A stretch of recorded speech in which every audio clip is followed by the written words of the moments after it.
Forgive my generalization, but in the modern world, we are so busy idolizing the genuine nothings of society, the self-centered celebrities, spineless politicians, clickbait social media influencers. It seems from my perspective that oftentimes these people live comfortable little lives while many of our real heroes are dragged through the mud. And while FEMA was hoarding donated generators and denying people on their applications, it was the nobodies of the world that were driving ATVs and Jeeps with chainsaws up mountain roads rescuing people. And so I'm just here to remind you that we don't need our false idols. We should no longer rely on politicians who bow down to money to manage our city or our states. We need to find the real leaders everywhere and empower them. What's going on, everybody? Welcome back to the channel. Hope all's good wherever you are. In this video, we have a speech by Oliver Anthony. This is a keynote speech that he delivered at the Alliance for Responsible Citizenship, the ARC conference that was held in London. This was February 2025. I'm sure everybody that listens to this channel knows Oliver Anthony if you're a conservative, but if you don't, he had that big hit, Richmond, north of Richmond in 2023, I want to say, summer 2023. And this is somebody who's done good with his money. Some people, they make a lot of money. They have a small claim to fame. Not him, he's still very popular now, but some people get a claim to fame and it all goes downhill. He's used this platform for good. And he's just a young man, 30 years old.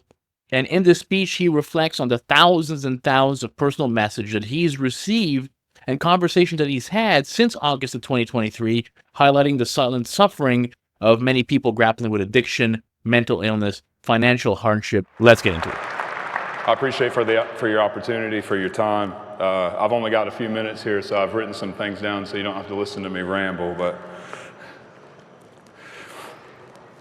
there is an evil I have seen under the sun, the sort of error that arises from a ruler. Fools are put in many high positions, while the rich occupy low ones. I have seen slaves on horseback, while princes go on foot like slaves. Since August of 2023, I have received a flood of messages, social media, email, handwritten letters. I've had I don't know how many conversations with people face to face, probably thousands at this point. And I realize now that we don't have any clue to how many around us are really broken, how many are silently suffering and barely hanging on. More often than not, they start the message with, "Hey, I'm a nobody, but," followed by horrors of addiction, mental illness, financial and household struggles, oftentimes incredibly complicated stories that I suspect they may have never told anyone before. But they still have hopes of a hopeful future, and they don't want to give up no matter what. And it kills me because these people, they aren't nobodies, as they describe themselves.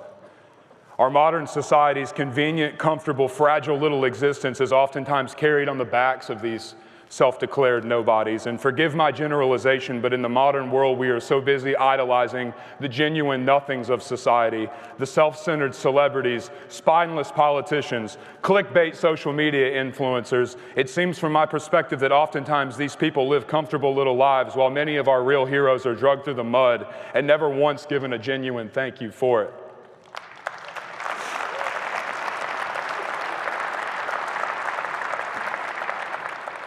But it's not just them that are hurting. We all are. I mean, that's why you're here at this conference, right? That's why people have traveled from all over the world to gather here. You all realize that it's time to do something. So to set the record straight, I'm not here as an intellectual or a psychologist or a politician or even a respected member of society, all things considered. I'm a high school dropout who lives in a log cabin in the woods in Virginia.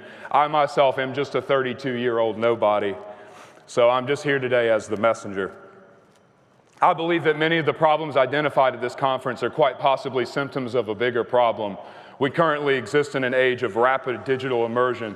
The current average American teenager will have spent something like 30,000 hours by the time they are 30 on social media. The average American spends 6 to 9 hours a day staring at devices. And whether it's a city sidewalk, a family dinner table, the receptionist at an office, even people driving their damn cars down the roadway, I constantly see the struggle between maintaining conscious attention in the real world and the overwhelming pull we feel towards the digital one. And in my unprofessional opinion, neuroplasticity has made us increasingly digitally proficient, but at a cost of being digitally dependent. And if being hired on as a London cab driver can change your brain on an MRI scan, and if life experiences like PSD can alter the DNA in sperm, what irreversible alterations will 30,000 hours of staring into algorithmically fed state of hypnosis do to the human mind or to their offspring? Guys, if you don't mind smashing that thumbs up button for your boy, that really goes a long way to help me out. Also, if this is not your first time here and you're not yet subscribed, hopefully this could be the video that earns your subscription. Let's get it.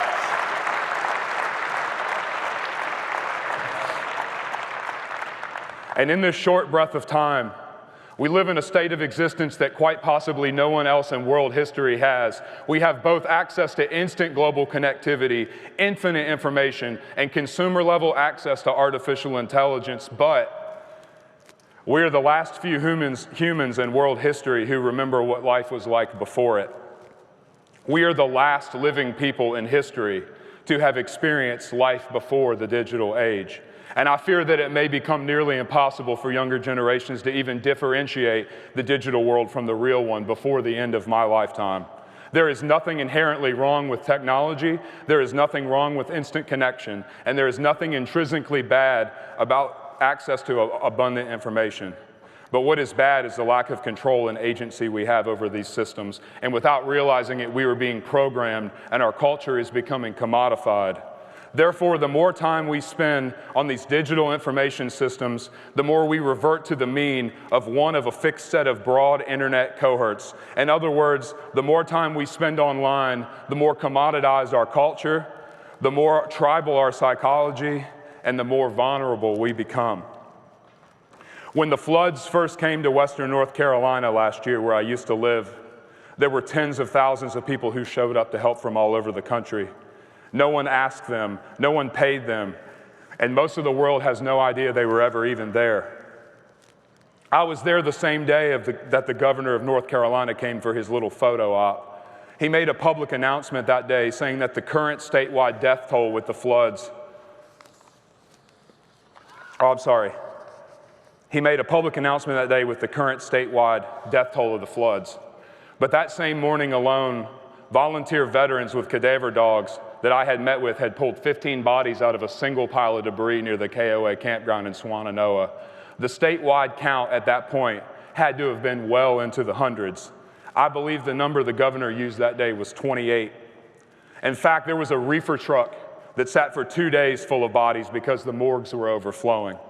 And while FEMA was hoarding donated generators and denying people on their applications, it was the nobodies of the world that were driving ATVs and Jeeps with chainsaws up mountain roads rescuing people. There was 2 guys we met that hot-wired a bulldozer from a quarry to cut a navigable path through a washed-out road in 2 days that the state said would take months, allowing supplies to people who hadn't had contact with anyone in over a week. Volunteers were working 16 hours a day, taking supplies on everything from horses to helicopters. It was humanity there in front of my very eyes. And it was in that 7 days in North Carolina that changed everything for me. It was people saving people. Even with lack of leadership, failed protocols, and overwhelming inefficiency from the state, the nobodies took up the slack. And so I'm just here to remind you that we don't need our false idols. We should no longer rely on politicians who bow down to money to manage our city or our states. We need to find the real leaders everywhere and empower them. Western North Carolina was proof to me that there is an army of good people left in this world who want to do good things. We just have to give them places to gather and give them the ability to act.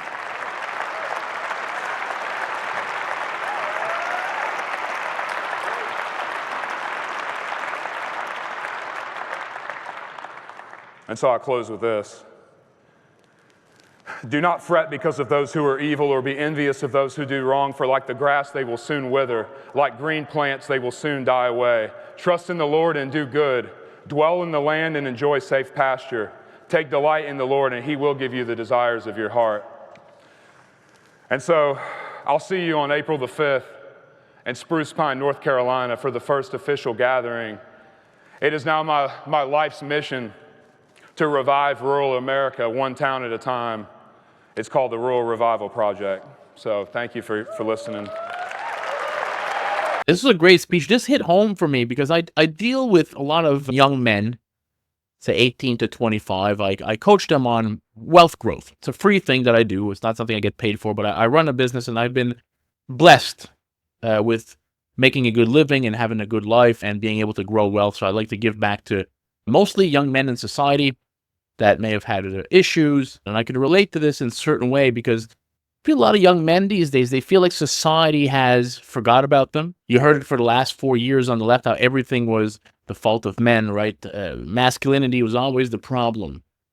So when Oliver Anthony talks here about these people that dismiss themselves as nobodies, as insignificant, you can see that he has a real, let's call it a deep sense of empathy for these people that have been overlooked or will overlook themselves as being nobody because we have this reliance on false idols. And the amount of time that people spend on social media, look, he said 30,000 hours on social media, the average person by the time they're age 30, that's an insane number. 30,000 hours would be over 3 years, right? There'd be over 3 full years of hours. And this is why a lot of times people think low of themselves because they look at social media, especially TikTok and Instagram, which is all fake, right? These people are all phonies. They're all fake. It's all for show. But people think this is real, and they look at this, and young women will look at those bodies who are photoshopped and think, I'm not pretty enough. I'm not good enough. The men will think, I don't have enough money. I have nothing to offer. Can't date, can't have a girlfriend. It's a big problem for society.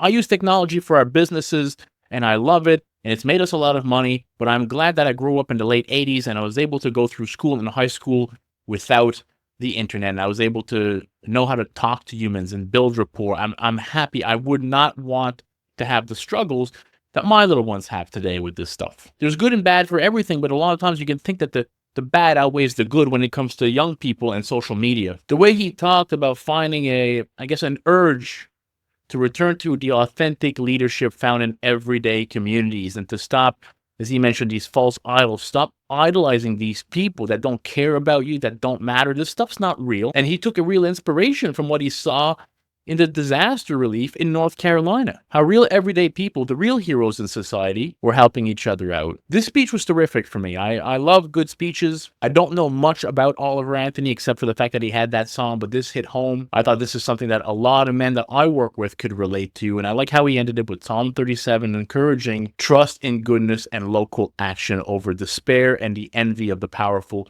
Great speech. Oliver Anthony killed it. Hope you all enjoyed it as well. If you did, smash that thumbs up button for your boy. Consider subscribing to the channel. Help it grow. Catch you in the next one. I appreciate every one of you. Thank you. Peace out, everybody.